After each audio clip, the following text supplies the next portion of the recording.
Just vi kommer till det. Ja, det är första bra.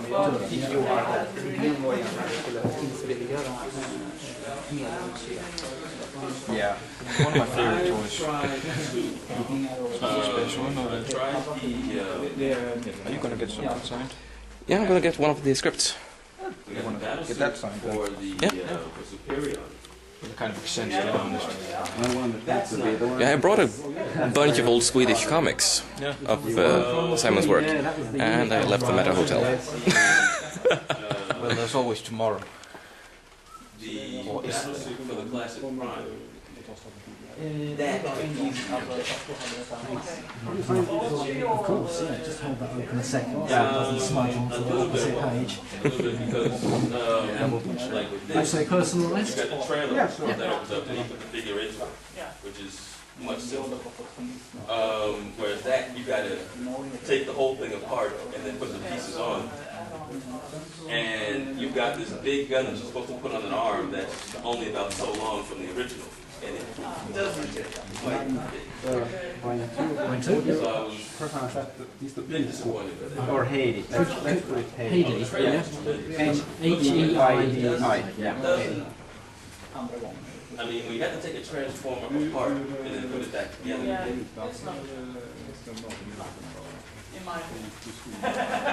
Exactly.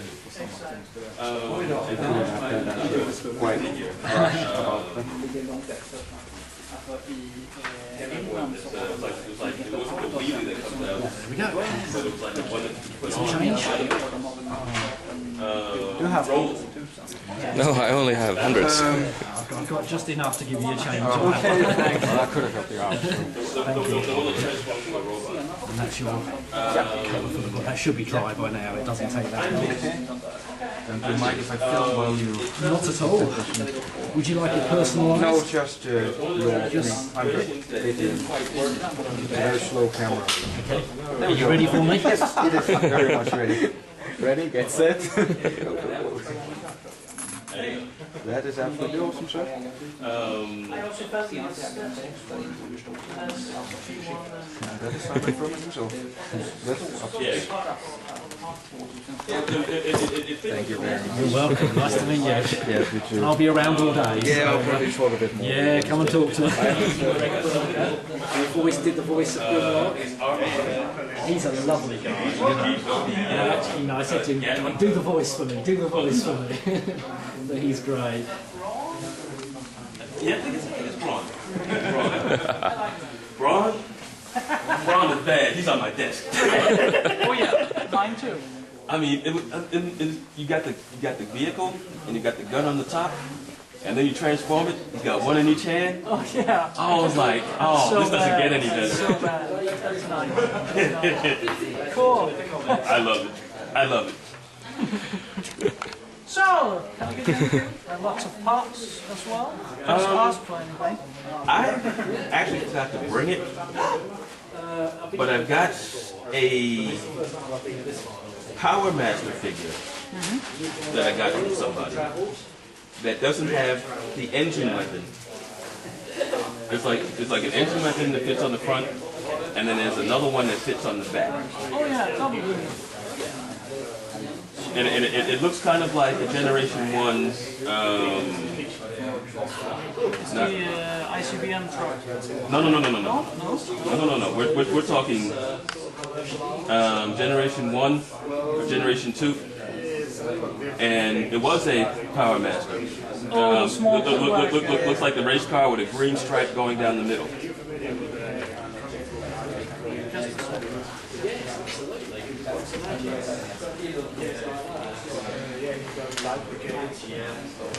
Ah.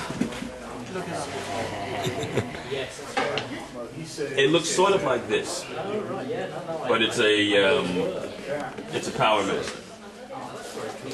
I've seen his work a lot. He worked with some friends of mine on a series called Without weapons. All the Power Masters are here. Okay. There it is. Oh, getaway. I have a complete one though, with no parts, I think. I'm sure the complete one is pass on it. I love his work. How much is the complete? Just a second.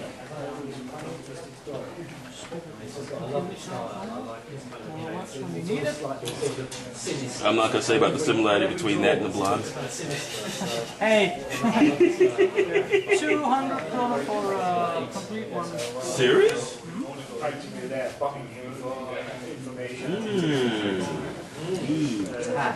Someone got happy.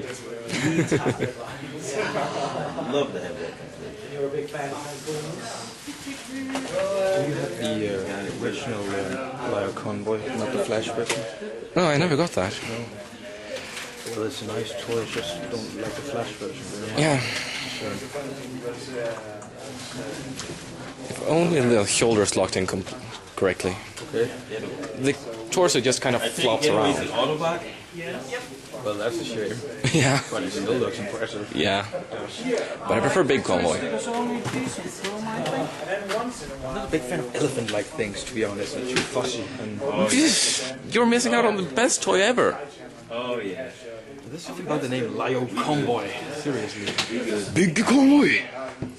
I think I was gonna wait to use my money, but if You I'm remember lucky, I can get to the fact that the get some extra change. Super Deformers? That Oh, yeah. comic. One is now offline. I'm completely lost now. Lyle Convoy used to say, "Mite, Nihongo wo hanashimasu." Look, I'm talking Japanese, and Galvert was like, "Sore dake, jodan desho." That was a joke. Hai, sumaranai desho. Really weak, huh? Sticky net. Have you studied Japanese as well? Yeah, 2 years at university. I studied one year. I've been since I'm an anime fan. I Yeah. studied a lot of myself.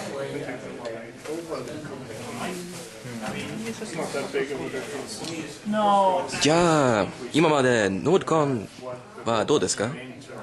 Well, Same to you too. TransFans Association. We had a big public access system planned, but that failed, so I'll try not to shout my lungs out and Mr. Furman's vocal cords as well, but it's a small room, we don't need to shout. Simon Furman practically needs no introduction in this room of people, I think. I have a few questions, we're going to have a little chat here, and afterwards we open the floor and you're welcome to ask a few questions. First of all, welcome. It's a thrill for us to have you here, especially today. It's great to be here. I'm really pleased to. Your second time in Denmark. Second time in Denmark, yeah. Sure, let's get into it. How did you get into comics? I was working for a magazine publishing company in the UK called IPC Magazines, who did magazines of every sort of shape and size, you know, everything from women's magazines to gardening magazines, and they also had a comics department.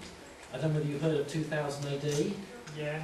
Yep, Judge Dredd and that, they published 2000 AD at the time. So, you know, in my other job there, I started to be aware again of comics and get interested in comics again. So you were originally a comic book fan and... When I was a kid, you know, like most people, then I grew up and found girls and it all changed, but, you know, then, you know, you start to rediscover these things and I thought, oh, wonderful, comic books, I love those. So I sort of became a collector again, and then through a sort of strange route within IPC, I got recruited to the launch of a new comic, which they called Scream. It was creepy horror stories for kids. Creepy horror stories for kids. Yeah. So a bit toned down, but very creepy. Yes. Very, very, very creepy. And to be honest, you know, they were worried about it from day one because they assumed we were going to do something terrible in Scream and have all the newspapers howling that, you know, IPC were corrupting the morals of the youth of the UK. So it was always a difficult job. But in the course of Scream's short 15-issue life, I actually got to write a few scripts for it, largely because of deadline hell. You know, a writer had let us down, we need the script overnight. It was, Simon, you can do this, can't you? And I thought, well, I've read a few comics, I'm sure I can. And I was wrong. I it was far from good, but it sort of, you know, got me a grounding in it, and it got some artists telling me what I was doing wrong, which was very helpful. And, you know, I did about 4 or 5 little stories for Scream before it died, and then I was out of a job. And I thought, oh, that was a nice little foray into comics, and I think that's it. But then I went to work for Marvel UK. Was that established at that point as a new mini bullpen? No, Marvel UK had been going for a few years before I actually joined them. When are we roughly? We're in the, we're about 1984, 1985 that I was working on Scream.